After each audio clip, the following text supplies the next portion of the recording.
Welcome back to the deep dive. Today, we're diving into something exceptionally recent, but whose mechanisms feel ancient and, frankly, chillingly familiar. They really do. We have a powerful, intense stack of source materials detailing a social experiment that is so controlled, so manipulative, that it forces a total deconstruction of what we even call reality television. That's absolutely right. Our focus is Aisling Rawle's novel, The Compound, which was published just this year. So brand new. Brand new. And we have excerpts that, honestly, they read less like fiction and more like a detailed case study or a psychological report. Everything about the publication is formal. You've got the ISBN, the Library of Congress data.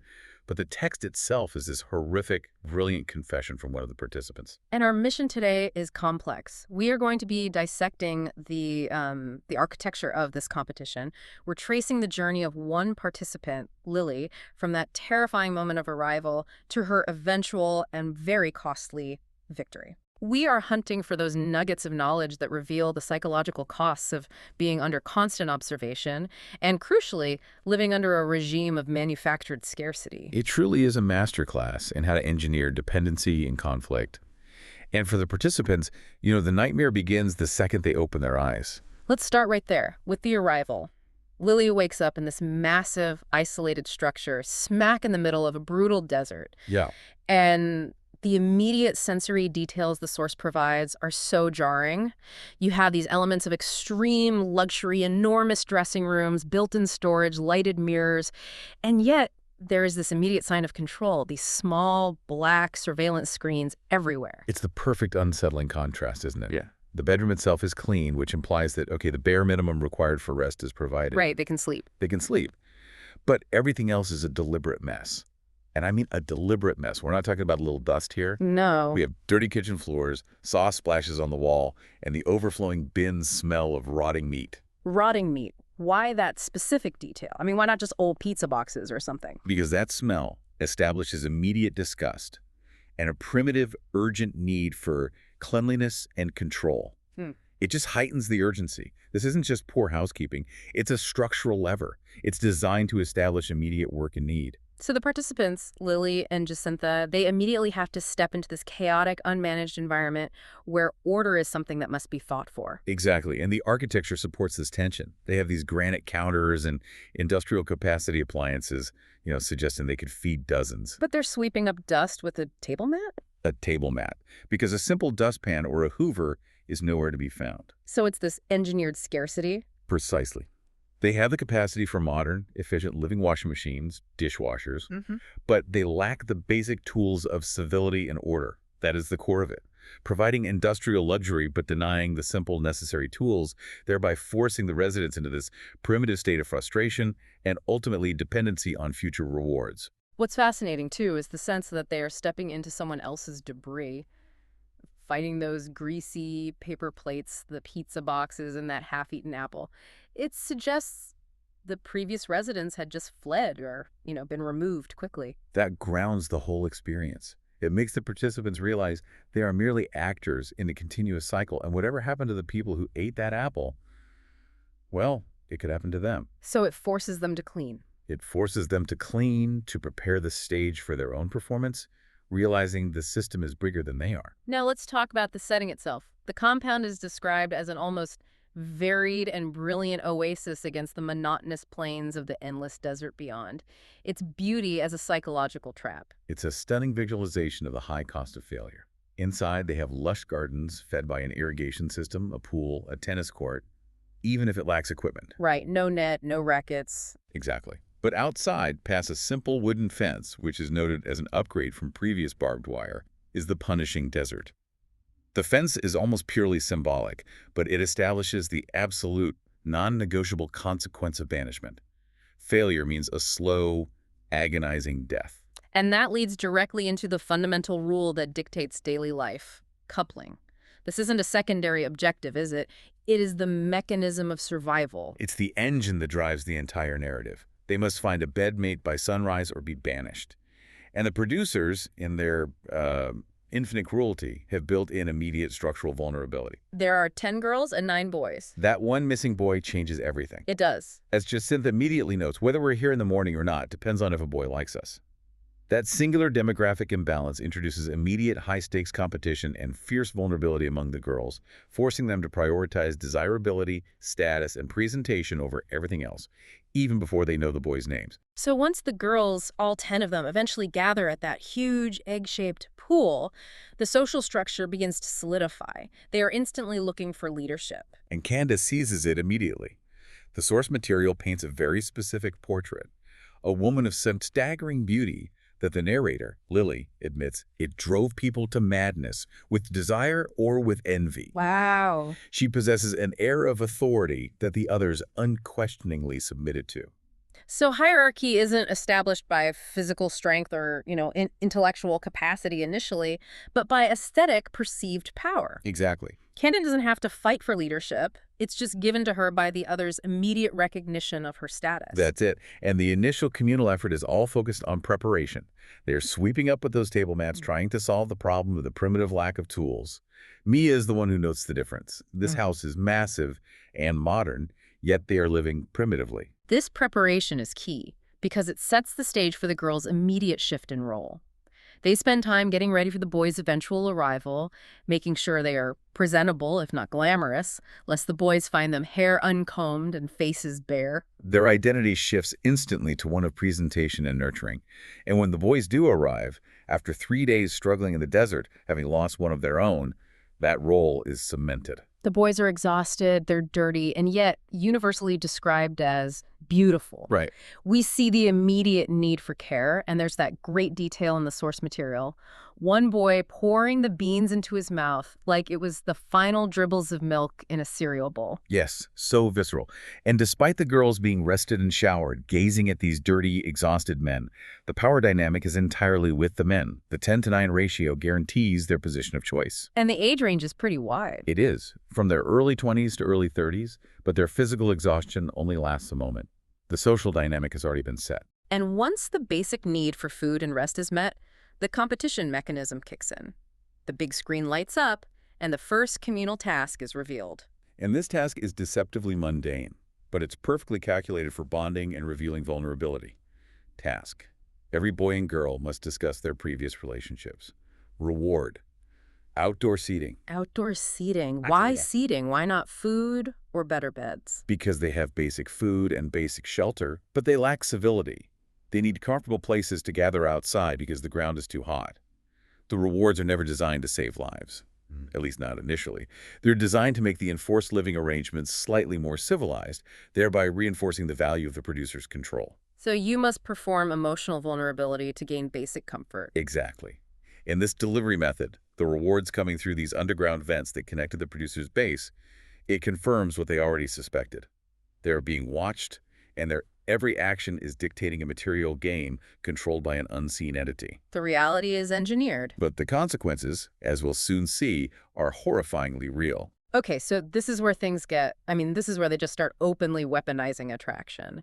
This happens with communal task number 2. Yes, this is the task that defines the hierarchy for the rest of the game. And it formalizes the existential threat that was introduced by that 10-to-9 ratio. Absolutely. The task is boys rank girls, girls rank boys. Reward. Case of champagne. The reward is frivolous, a bit of a party, but the consequence of the ranking is immense. So let's look at the results. Who ends up on top? Well, no surprise, Candace is number 1. But Lily, our narrator, lands at number 2, even though she thought of herself as merely pretty and guileless. That must have been a shock for her. A huge shock. And this ranking forces Candace to own her power, and it forces Lily to recognize she is a serious contender. It shifts her perspective from just being an observer to being a central player. So Candace gets this undeniable confirmed power, which she, I assume, instantly wields. Instantly. And what about the girls ranking and the boys? What does that tell us? It's highly revealing of their pragmatic needs. Ryan, the chiseled, godlike physical specimen, he's number 1.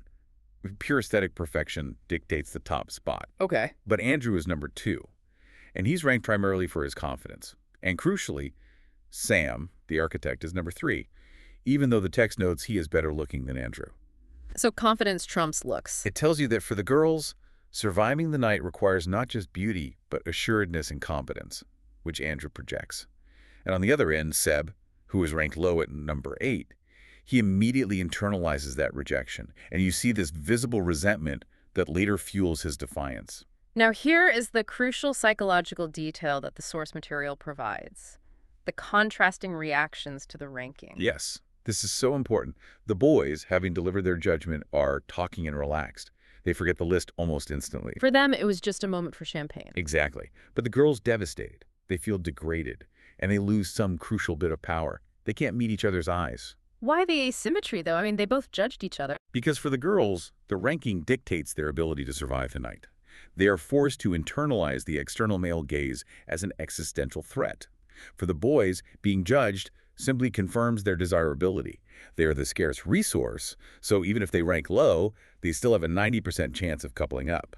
The power loss for the girls is real and immediate. And Lily, seizing her moment, immediately leverages her number 2 status. She does. She strategically pairs with Ryan, the top-ranked boy, prioritizing survival and status over any genuine connection.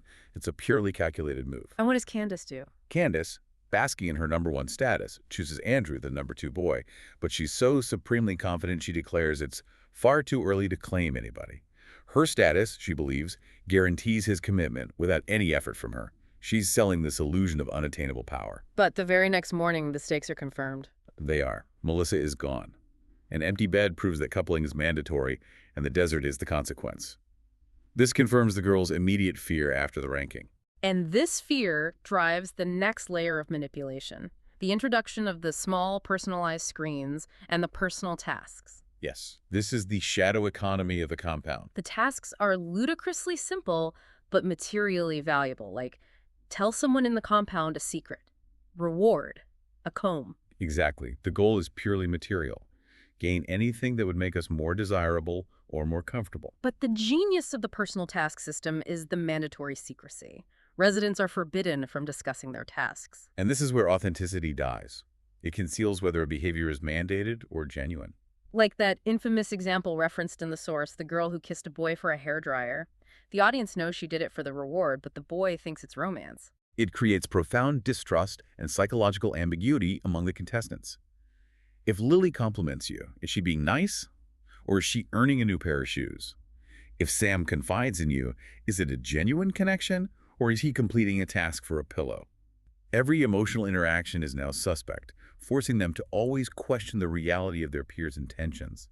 This ambiguity is far more corrosive than overt conflict. So, with the rules of survival established, the group falls into this temporary structure.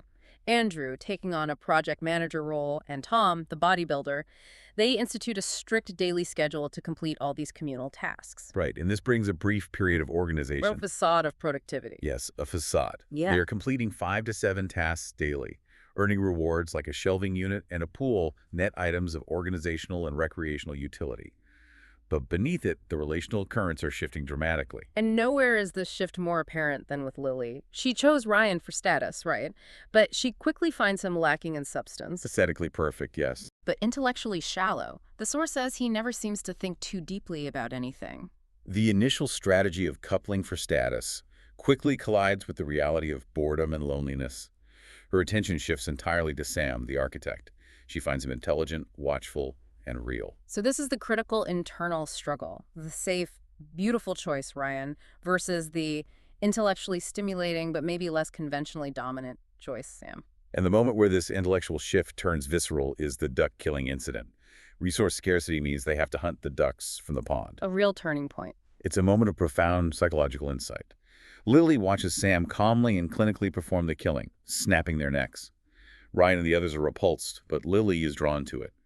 She is admiring his control, his detachment, his competence in the face of brutal necessity. She describes this action as making Sam seem fully, truly as a man, not just a show contestant. Right. It's an acceleration of attraction based on survival and primal competence. It completely overrides that superficial ranking system. The veneer of civilization is stripping away. So Sam's willingness to perform a necessary but brutal act elevates him in Lily's eyes. And Ryan, the god in the pool, just fades because he lacks that necessary cold edge of survival. Meanwhile, Tom, the strong man, is escalating his efforts to assert physical dominance, and this seems to be fueled by his own deep-seated trauma. The underwater task is terrifying. Tell us about that. The task is simple. hold each other under for 60 seconds. When Becca fails, Tom doesn't stop. He holds her down forcibly, justifying it as preventing her from becoming the weak one and a target. And Lily is horrified. Horrified, but in a very telling reflection, she admits she'd consider doing the exact same thing to Becca. Wow. That admission is the show's toxicity just getting right into her system. It confirms that the system is successfully pushing them toward a zero-sum predatory mindset. And Tom's aggression is rooted in paranoia. The source material reveals he was attacked by a wild dog in the desert. He was pinned down screaming for help before he managed to kill the animal. And he kept a bone. He kept a bone from it. He kept a bone. And this fuels his obsession with security, particularly the lack of a door. His violence isn't just a power play. It's a traumatized response to feeling vulnerable and out of control. As this tension is building, Seb, the low-ranked, resentful boy, finally explodes in public defiance. He does. He correctly observes that the big screen tasks are only so people can laugh at us, and that true utility comes only from the personal tasks. He's challenging the entire premise of the show's control. But even if he's right, his insubordination threatens the fragile structure the leaders Andrew and Tom have imposed. Candace, demonstrating her continued authority, demands action, forcing Tom into the role of physical enforcer to handle Seb. And then the system breaks completely with the fire. The fire. Sam and Tom, in a misguided attempt at some unspecified task, accidentally set the shed and the surrounding vegetation ablaze. And that's catastrophic. It's the catastrophic external event that shatters all internal cooperation. The shed is where all the accrued rewards are destroyed. The garden and crops are gone. Sam, the architect, is devastated by the loss of utility. The fire lays the compound laid to waste, and the shame and mutual blame cause the cooperative structure to dissolve completely. They've gone from being a team struggling for organization back to isolated individuals driven by self-interest. The post-fire disintegration is immediate and total. This is where the narrative shifts from manufactured competition to full-on psychological warfare. Yes. Cleaning stops entirely. We see details of the rooms, clogged drains, sticky floors. They retreat into corners. Sam and Lily gravitate to the untouched, useless tennis court. Andrew and Candace retreat to the isolation of the bedroom. The structure of the show is momentarily irrelevant. It is. They're just surviving the filth. And the producers, recognizing the need to force action, deploy the most extreme form of engineered scarcity yet. They cut off the water supply. This is a death sentence in the desert. The stakes escalate immediately. To resolve this, they force a competition. Task, 100-meter race. Reward, water. The loser is banished, which now means banishment during severe dehydration. This prompts Becca's strategic move.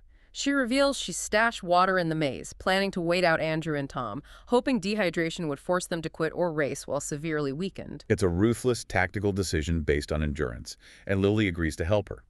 This maneuver, however, prompts a countertactic. Andrew and Tom, recognizing the threat of a player hiding and avoiding the compulsory task, they trap Lily in the house, concerned about her wandering. Every action, even helping an ally, is met with an immediate countermeasure from the opposition. But before the water crisis fully resolves, the producers deploy their most emotionally devastating task, the Final 10 rule change, where they demand a personal life reveal. Task: reveal your sexual partner since entering the compound. Reward: coffee. Coffee, a momentary luxury paid for by irreparable emotional damage. This task is designed to shatter relationships built on the fragile foundation of the coupling rule. And it detonates Candace's reality when Andrew reveals he slept with Eloise and Carlos. Candace, who thought she was untouchable, realizes her months-long relationship with Andrew was a complete fabrication, built only on his need for safety and her aesthetic power. Her confession is heartbreaking. She says, "I spent a long time making sure that he chose me, and then longer still making sure he kept me." It just highlights the immense emotional labor she exerted just to maintain her status. And in her ultimate act of autonomy, she kisses Lily and leaves before sunrise. Well, let's challenge that word, autonomy. Is it really autonomy? Isn't choosing to exit the compound based on humiliation still allowing the producers to dictate the terms of her exit? That's a great point. Wasn't staying, fighting, and somehow leveraging this betrayal the truly autonomous choice? So it's an illusion of choice. That is the essential ambiguity. On one hand, she refuses to play the producer's game of vengeance. She won't banish Andrew.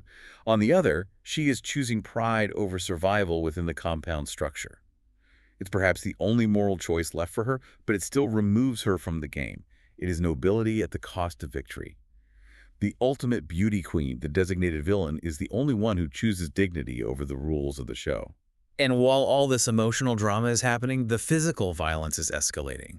Lily, driven by a personal task to destroy another resident's reward, breaks Tom's rewarded record player. And Tom's reaction is immediate and terrifying. He assaults her, ripping out a lock of her hair and drawing blood. The compound has become a place where physical aggression, once implicitly restrained, is now acceptable behavior because the rules have been relaxed so far by the producers. This confirms the physical danger Lily is now in. Absolutely. And adding to the chaos, Andrew returns. He was fixed by the producers during his illness, but he's manic, focused only on building this bizarre monument to their legacy. He's physically well, but psychologically shattered. So his illness was just replaced by an obsession. An obsession. He is no longer rational, merely focused on constructing an external validation of his experience, which only confirms the producers successfully manufactured his breakdown. The final confrontation before the race happens in the maze. Lily finds Becca injured and confirms Becca's true motive. Right. She didn't dislike boys, she came to do an expose, but her hatred morphed into an obsession with humiliating Tom. Which reveals that even the players who enter with these high-minded goals are ultimately corrupted by the environment. Their motives devolve into personal vendetta and obsession. But their strategy is doomed. Tom finds them, severely dehydrated but still focused, and forces them toward the starting line. The race itself is brutal. 100 meters fought by exhausted, dehydrated people. Andrew, Tom, and Lily finish. Becca, injured, comes in last and is banished. And the immediate reward delivery is the ultimate insult. The irrigation system immediately turns on, water spouting everywhere. The life-saving resource was always available. It was merely withheld to force a banishment. The cruelty is spectacular. And Becca, in her final moments, attempts to execute her vengeance. She does. She tries to strangle Tom with the silk belt of Lily's dressing gown. She attempts to exit the show not by choice or humiliation, but through murder, or at least debilitating violence. But Tom easily overpowers her. Easily. He labels her an ungrateful bitch and banishes her instantly to the desert. The violence is swift, the banishment is instant, and it cements Tom's physical dominance. So with Becca gone, Lily is the only girl left. The reality shifts from brutal competition to this cold, final calculation. She recognizes that Tom must be the next to go, but his strength and his paranoia make him terrifying. Lily's final plan is the culmination of her journey. It's a calculated, predatory move that leverages Tom's profound psychological vulnerabilities. She cooks him a celebratory steak dinner to induce a false sense of security and complacency. And during this celebratory dinner, Tom, maybe fueled by the momentary pleasure of the steak, reveals his deepest insecurity and a startling truth. He was arrested for filing incorrect financial accounts. Not fraud, but simple arithmetic errors. Miscalculating basic addition like 6 + 7 = 14. Wow, that's the key. That is the Rosetta Stone of his character. All his aggression, his obsession with strength and control, it's a mask for his profound intellectual limitation and insecurity, triggered by a restraining order from his ex-girlfriend. He is desperate to appear competent. And Lily immediately recognizes this weakness. And she strikes immediately, using an echo of his past trauma. She locks Tom out of the house while he showers, mirroring how he was isolated during the fire incident. And when the coyote attacks him outside, the text reveals Lily stays silent. The silence is the ultimate shift. She has moved from a competitive participant to a predatory survivor. Staying silent while an external threat attacks her rival is a necessary, calculated cruelty. It represents the psychological cost of the game, the loss of basic human empathy for the sake of survival. When Tom tries to force the door open, blinded by rage and pain, Lily uses the final culturally significant weapon, kitchen cleaner. She throws the nation's favorite kitchen cleaner in his eyes. This is not just practical, it's symbolic. It's the ultimate domestic product, a chemical weapon that attacks his eyes and his ability to see his environment, reinforcing the total rejection of his desire for control and domestic order. And the screen lights up for the final, custom-tailored execution. It relies entirely on the one thing he lacks: calculation. Task. Calculation test. How many hours have passed since September 20th? Answer. 26 and 11. The producers knew exactly what they were doing. Exactly. Temporarily blinded and intellectually incapable of performing the simple math, Tom fails. The screen delivers the verdict. Tom, you are banished. He is banished not for physical failure or lack of coupling, but for intellectual inadequacy, the exact thing he fought so hard to conceal. It is poetic and brutal. Lily is the last contestant remaining. Total victory. She is granted the final ultimate reward. State what you want. And she requests a mountain of luxury goods, cashmere, designer cosmetics, furniture, and a sled. A sled. A sled. She has won the game of manufactured desire, acquiring massive fame, wealth, and safety, all the material rewards she could possibly dream of. But the source material immediately pivots to the chilling desolation of that victory. The prize is revealed to be loneliness. Andrew returns, having been fixed by the producers, physically healthy again, but still manic, still obsessed with his legacy and building his ugly monument. And Lily rejects his attempts at forming a final victorious couple. She realizes his need for validation is exhausting and irrelevant. So she enters a deep period of isolation. She cries for days. She lets the pool go murky. The environment she fought so hard to clean and maintain is now a mirror of her internal chaos. Her only active connection is using a special phone reward to call her mother. And this is the core truth bomb. The simple outside perspective delivered by the one person who truly loves her. Her mother asks the devastating question, why are you still there then? The victory means she can stay indefinitely, gaining endless rewards, but she is utterly alone.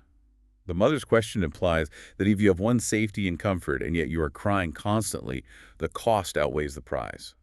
The prize is isolation, and she cannot return to real life because she has been warped by the experience. And then the final message arrives, a voice note from Sam. Sam, the architect, the man she connected with authentically, sold his rewards and fled to a remote island traveling by boat.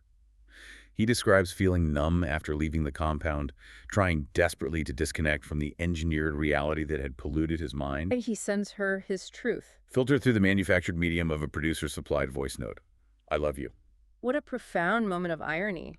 The only genuine emotional connection to survive the ordeal is delivered through the mechanism of the surveillance state that sought to destroy authenticity in the first place. It forces you to question. Is Sam's love confession real because he feels it, or is it merely another performance tailored by the producers who knew Lily needed a reason to leave? Sam had to flee reality to find himself, and Lily realizes she must follow suit. So Lily realizes the victory is a gilded cage. She requests the sled, the final reward, to carry all her and Andrew's rewards. In a final symbolic act of rejection, she throws the dead special phone onto Andrew's monument. And she walks out of the compound, meeting a figure, presumably Andrew, ready to cling to his fragmented legacy. This deep dive reveals the shocking depth of psychological manipulation. From the engineered environment of scarcity and disgust upon arrival to the cruel calculation of the final task that preyed on Tom's intellectual insecurity. The entire structure was designed not just to entertain, but to break down human resilience and connection. It utilized every lever available. Coupling dependency, extreme engineered scarcity with the water crisis, and forced vulnerability through the ranking and the sexual partner reveal. Lily's victory wasn't based on superior strength or kindness. It was based on superior cold calculation, strategic patience, and leveraging the deep, desperate insecurities of others. That calculation is the ultimate cost she paid. And the ultimate irony is that Lily won everything the show promised: fame, safety, cash, luxury goods. But the prize was revealed to be absolute, isolating loneliness and an inability to reintegrate into reality. Right. Sam had to flee the numbness of his experience. Lily's only way out was to choose the uncertainty of the outside world over the sterile, manufactured safety of victory. If we connect this to the bigger picture, the source material seems to argue that the most profound lie in the compound wasn't about the specific tasks or the monetary rewards. No, it was the fundamental denial of authenticity. If even genuine human emotion like Sam's confession of love has to be filtered through a manufactured, producer-supplied medium like a voice note, then how can any experience within a constructed reality ever truly matter, even if it brings you total victory? The quest for material comfort, when it's achieved through engineered conflict, costs the one thing they couldn't purchase: genuine human experience. A truly chilling and essential analysis of how reality can be warped and weaponized for entertainment. Thank you for guiding us through the treacherous architecture of the compound. My pleasure. It provides a terrifying blueprint for manufactured existence. We'll see you next time on The Deep Dive.